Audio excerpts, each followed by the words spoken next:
मुंबई महापालिकेचा केम रुग्णालयाचा गलथान कारभार आरोग्य समिती अध्यक्ष हरीश भारदिंगे यांनी चव्हाट्यावर आणला। वेषांतर करून हरीश भारदिंगे यांनी केईएम रुग्णालयात जाऊन पाहणी केली।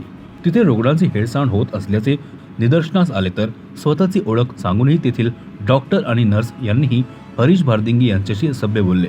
डॉक्टरांवर कारवाई करण्याचे अधिष्ठानांना निर्देश दिले। हरीश भारदिंगे यांनी केईएम मध्ये जात आपत्कालीन विभागात प्रचंड विलंब, डॉक्टरांची जागेवर अनुपस्थिती आणि लोकप्रतिनिधीसह रुग्णांचा नातेवाईकांशी केला जाणारा उद्धट संवाद अशा गंभीर त्रुटी उघडकीस आणल्या। या संपूर्ण प्रकरणाची उच्चस्तरीय चौकशी करून दोषींवर तात्काळ कारवाई करण्याची मागणी अध्यक्षांनी केली आहे। श्री हरीश भारदिंगे यांनी प्रशासनाला फायलावर घेतले। त्यांनी या प्रकरणाची उच्चस्तरीय चौकशी करून दोषींवर जबाबदारी निश्चित करण्याची मागणी केली आहे। महानगरपालिकेचे रुग्णालय ही सर्वसामान्यांची जीवनवाहिनी असून येथे येणाऱ्या प्रत्येक रुग्णाला वेळेवर सन्मानाने आणि गुणवत्तापूर्ण उपचार मिळणे ही सार्वजनिक आरोग्य व्यवस्थेची मूलभूत बांधिलकी आहे। यात कोणतीही कसूर सहन केली जाणार नाही, असा इशाराही त्यांनी दिला।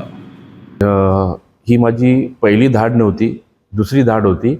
पहिल्या धाड टाकल्यानंतर जी परिस्थिती होती त्यामध्ये काही सुधार व्हावे असे निर्देश देण्यात आले होते, पण माझ्या लक्षात आल्यानंतर की काही सुधार झालेले नाही आहेत। मी स्वतः एक पेशंट 11 वाजता सकाळी पाठवला होता। तो सकाळी 11 वाजल्यापासून ते संध्याकाळी 10:30 वाजले तरी त्याला ॲडमिशन झालं नव्हतं। मी स्वतः त्या पेशंटच्या नातेवाईकांना फोन केला, नातेवाईकांना सांगितलं की ऑन कॉल डॉक्टर असेल त्यांच्याशी माझी वार्ता करून द्या। नातेवाईक मोबाईल घेऊन गेले तिथे।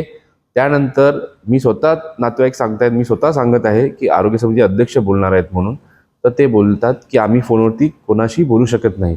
हा एक लँडलाईन नंबर दिला। मी त्या लँडलाईनवरती फोन केल्यानंतर मी माहिती मागितली, तर डॉक्टर म्हणतात आम्ही माहिती तुम्हाला देऊ शकत नाही, आम्हाला डीनने सांगितलं की कोणाला माहिती द्यायची नाही। मी बोललो की मी आरोग्य समिती अध्यक्ष आहे, तुम्ही मला नाही देऊ शकत? ते बोलले नाही, डीने सांगितले कोणाला द्यायचं नाही म्हणून। बरं ठीक आहे।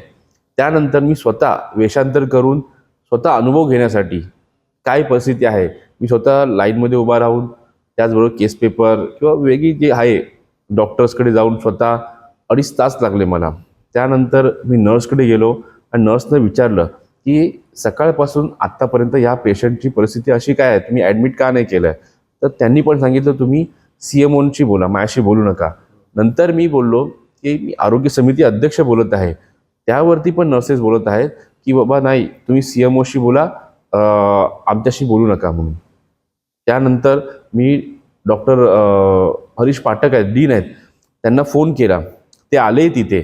ह्या सर्व गोष्टी त्यांना निदर्शनास आणून दिल्या। त्यांना सांगितलं की AMO अवेलेबल नाही आहे। 1.5 तास झाले AMO इथे अवेलेबल नाही आहे। त्यांना फोन केल्यानंतर AMOला ते सांगतात मी जेवायला गेलो होतो। मग जेवून 1.5 तास नंतर ते आले। ही परिस्थिती जर माझी आरोग्य समिती अध्यक्षाची अशी परिस्थिती असेल तर सामान्य जनतेची कशी असणार आहे?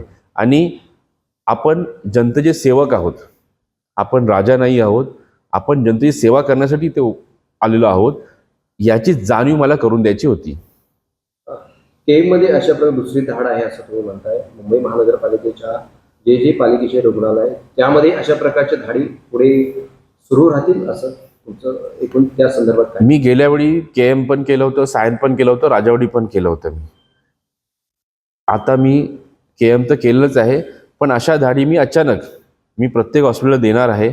आणि एक प्रशासनावरती धाक असला पाहिजे की 4 वर्ष प्रशासक होतं, त्या प्रशासकाच्या त्या ह्याच्यातून बाहेरच पडत नाही आहेत ते, की आता नगरसेवक निवडून आलेले आहेत, सर्व समित्या गठीत झालेल्या आहेत, समितीचे अध्यक्ष आहेत, सन्माननीय महापौर आहेत, हे त्यांच्या लक्षात अजून आलेलंच नाही आहे। त्यामुळे असा धाक राहण्यासाठी आणि जनतेच्या सेवेसाठी अशा धाडी चालूच राहणार आहेत। CEN न्यूज, देश प्रदेश की ताजा तरीन खबरों के लिए CEN न्यूज को सब्सक्राइब करें और रहें पल पल की खबर से हर पल बाखबर।